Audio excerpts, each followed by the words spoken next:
Kapitel 2 Der Ruf des Feuers. Salika seufzte. Sie hatte diese Nacht kaum geschlafen, und das, obwohl sie sich völlig erschöpft ins Bett gelegt hatte. Tiefschwarz war der Stein ihres Bettes da gewesen. Nun fing er an, gelb-orange zu leuchten, und 5 kleine Feuerbälle kamen mit den ersten Sonnenstrahlen durch das Glas des Fensters gepurzelt.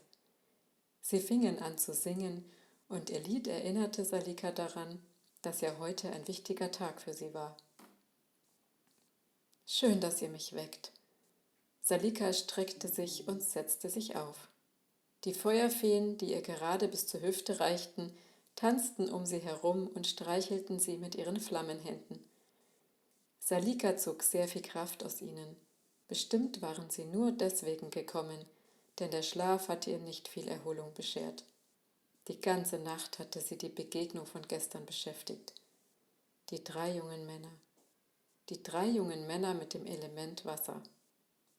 Und obwohl sie der Schwarzhaarige am Ende herausgefordert hatte, hatte ihr Feuer in ihm nie eine Bedrohung wahrgenommen. Aber als was dann? War er denn ein Freund, nur weil er sie das ganze Stück durch den Regen geführt hatte? Was sollte diese fürsorgliche Freundlichkeit? Was hat das nur zu bedeuten? Seufzte sie an die Feuerfeen gerichtet und musste im selben Augenblick über sich selbst lachen. Von den Feuerfeen konnte sie keine Antwort erwarten. Doch zu ihrer Überraschung steckten die 5 Feuerfeen ihre brennenden Köpfe zusammen und ihr Singen wurde durch kleine Kreischer unterbrochen. Diskutierten sie etwa? Sie wisperten weiter, nickten, schüttelten die Köpfe, kreischten, ließen teilweise ihre Flammen auflodern. Salika konnte sie in diesem Moment nur anstarren. Das Licht aus ihren Augen ließ es wärmer werden. Es wurde heller im Raum. Die Sonne ging auf.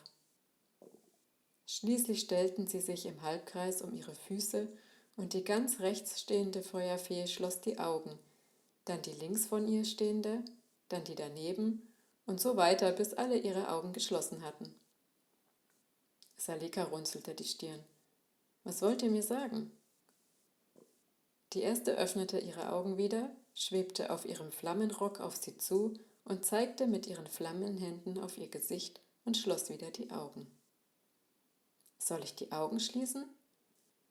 Die Feuerfee kreischte kurz und schwebte zurück in den Halbkreis ihrer Schwestern. In Ordnung. Verblüfft schloss Salika die Augen.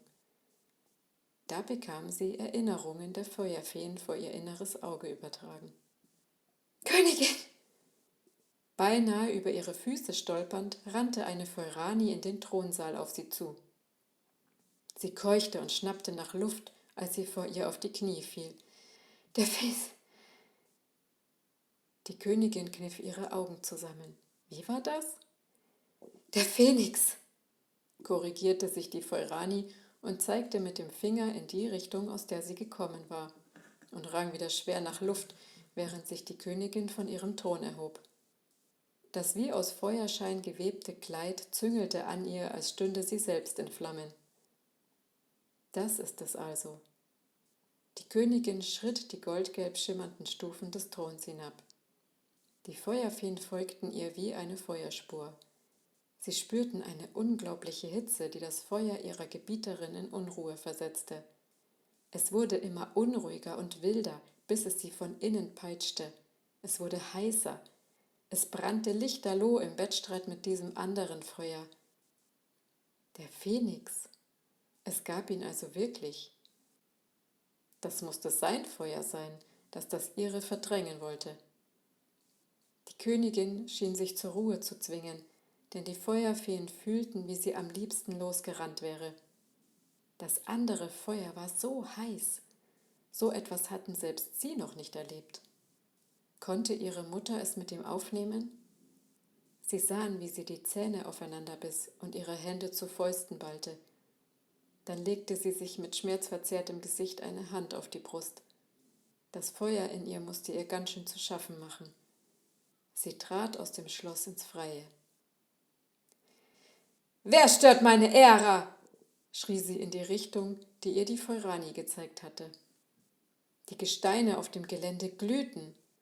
Da ertönte ein Fauchen wie ein Kreischen und sie hielt sich die Ohren zu. Wieder kniff sie die Augen zusammen. Sie musste husten. Da lag so viel schwarzer Staub in der Luft. Das Fauchen ging weiter. »Zeig dich!« brüllte sie zurück, und sie musste ihr Feuer hinauslassen. Es brach aus ihrem Rücken hoch in die Luft und der Boden bebte. Die Steine zitterten und es ging ein Ruck durch den Staub. Er stieb in die Luft und weißes Feuer loderte vor ihnen aus dem Boden.